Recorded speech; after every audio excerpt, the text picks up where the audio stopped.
In this video, I will show you how to use matrices to solve real-world problems like this one. A movie theater charges $5 for an adult ticket and $3 for a child ticket.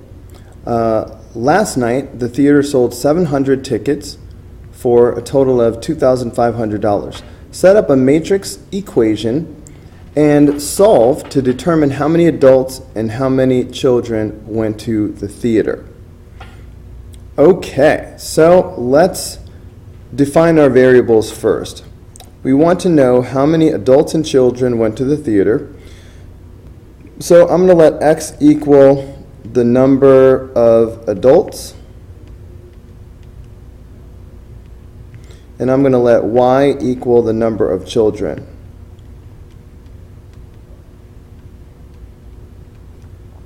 Okay, so let's see if we can set up a couple of equations. First, there's going to be a number equation. Okay, so first I'll do the money equation. Very common is that there will be a money equation and a quantity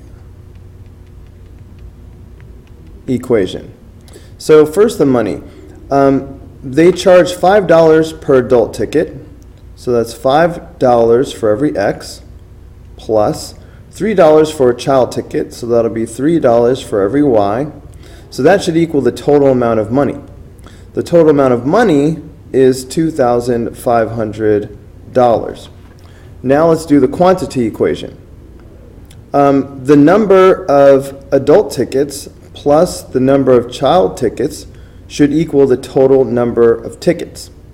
The theater sold a total of 700 tickets, so x plus y should equal 700. Now let's turn this into a matrix equation. By looking at the coefficients, I can get my first matrix, 5, 3, 1, 1. Okay, those are the coefficients. I will call this matrix A. Next, we will need a variable matrix. See the x and y, so I'll just put x and y like that. And I will call this matrix V for variable matrix. And this will equal another matrix made up of these numbers on the right-hand side of the equation. So 2,500 and 700. And I will call this matrix B. So hopefully you can see that this matrix equation is matrix A times matrix V is equal to matrix B. What we want is to get matrix V by itself because that's the variables. So we want to get these variables by themselves, and then on the right hand side that should be the answer. If these were numbers, I could just divide by A, but you can't divide by a matrix. But we can do something similar. We can multiply both sides of the equation by the inverse of matrix A. A matrix times its inverse is the identity matrix. So these basically cancel each other out. So that leaves us with the fact that matrix V should equal A inverse times matrix B. So this is what we will use to solve the equation. All we need is A inverse times B, and that should give us the variables x and y. So let's type matrix A and matrix B into our calculator. Okay, so second matrix, let's go to edit. Okay, matrix A is a 2 by 2 matrix, and the numbers are 5 and 3 and 1 and 1. So matrix A is in. Second quit, second matrix, edit, and now we're going to edit matrix B. Matrix B, which you can't see right now. All right, matrix B is a 2 by 1 matrix.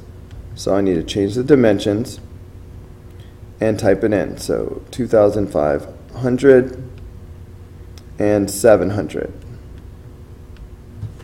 So let's quit out of this. So second quit. So now we need to write A inverse B. So go back to the matrix area, choose matrix A, hit the little -1 button, so now that's A inverse. Go back to the matrix area, choose matrix B. So this is A inverse B. Boom! 200 and 500. Okay, so we just found that matrix V is equal to 200 and 500. All right, now considering that matrix V is X and Y, that tells us that X is equal to 200 and Y is equal to 500. All right, so in the end, we need to write a little sentence here because this is a word problem. So for our summary statement, we would say something like this. 200 adults and 500 children went to the theater. All right, let's do one more example. All right, this one is going to be a little bit more complex. Marina had $24,500 to invest. She divided her money into 3 different accounts. At the end of the year, she had made a total of $1,300 in interest. So that's probably going to be an equation. The annual yield on each of the 3 accounts was 4% in account 1, 5.5% in account 2, and 6% in account 3. The amount of money invested in account 1 was 4 times the amount of money invested in account 2. Write a matrix equation to represent the scenario and use it to find the amount of money initially invested for each account. All right, so this is what we're looking for, the amount of money initially invested in each account. So let's define our variables. We'll let X equal the amount of money initially invested in account 1. Okay, we'll let Y be the initial amount of money in account 2. And we will let Z be the initial amount of money in account 3. Okay, so we might as well get the quantity equation out of the way.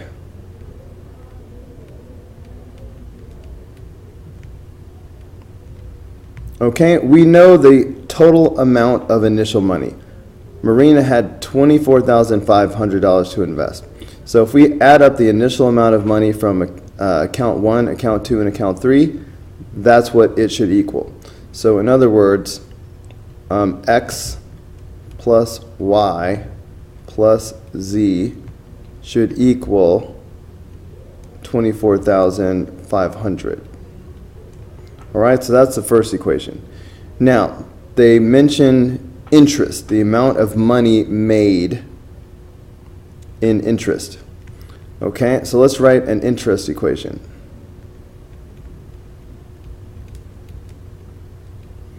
Okay, they tell us the percent interest that is earned by each account. So the annual yield on the first account was 4%, 4% in account 1. So that means 0.04, that's 4%, times the amount of money in account number 1. That's the, that expression represents the interest from account number 1.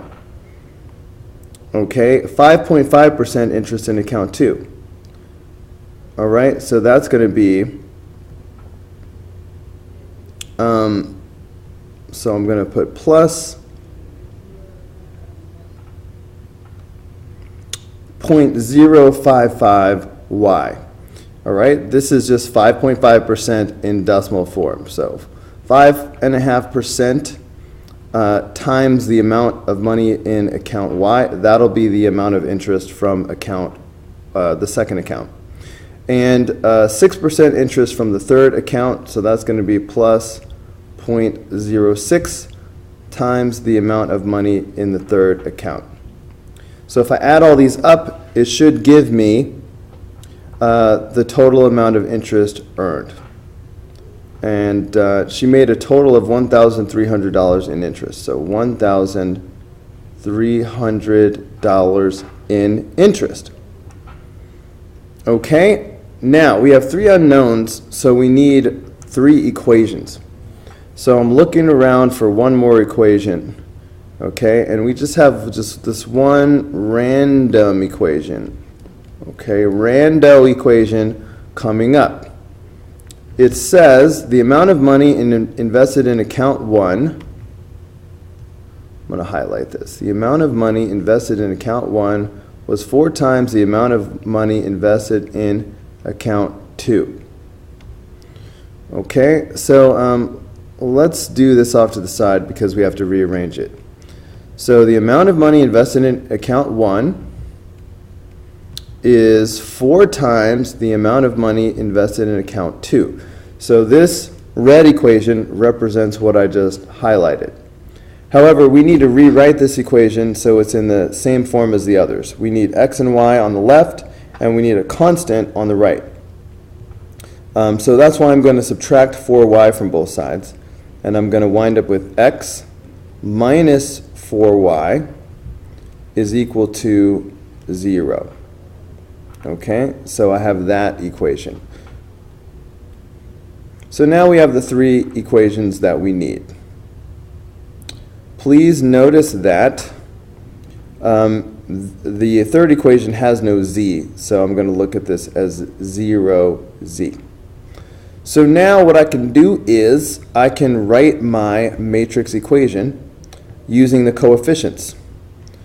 Okay, so hopefully you can see that I have 1, 1, 1, the coefficients of the first equation.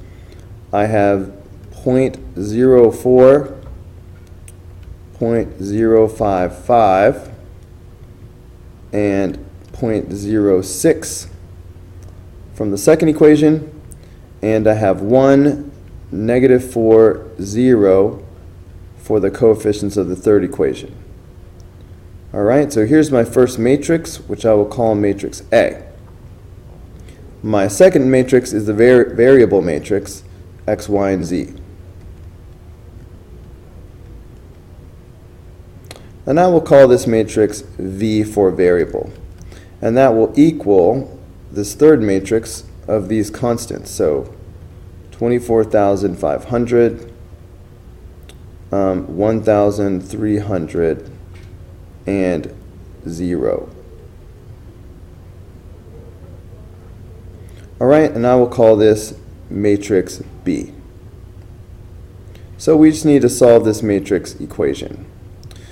So we know that if matrix A times matrix V is equal to matrix B, then matrix V should equal A inverse times B. So this is what we need to do, A inverse times B in our calculator. So let's go ahead and type in matrix A and matrix B. So second matrix, edit menu.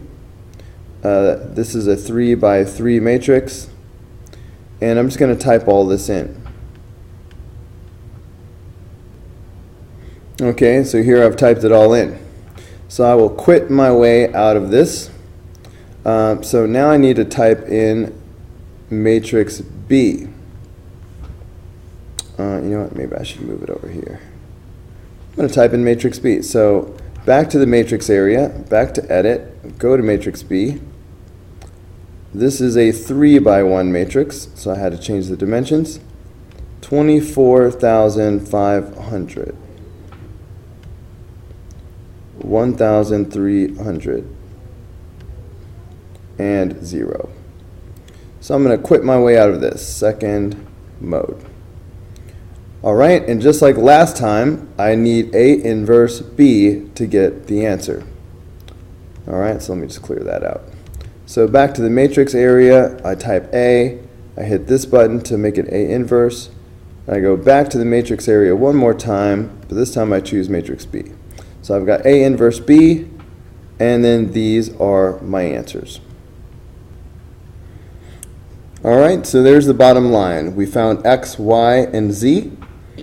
And, I didn't have enough space to write a whole sentence, but I will do my summary with these little arrows and saying that $8,000 was the account 1 initial amount, $2,000, that's the account 2 initial amount, and $14,500, that's the account number 3 initial amount. Alright guys, that's going to do it for this video. Go ahead and click here in the red apple to watch the next video. Click in the green apple to subscribe, or click the yellow apple for the full playlist.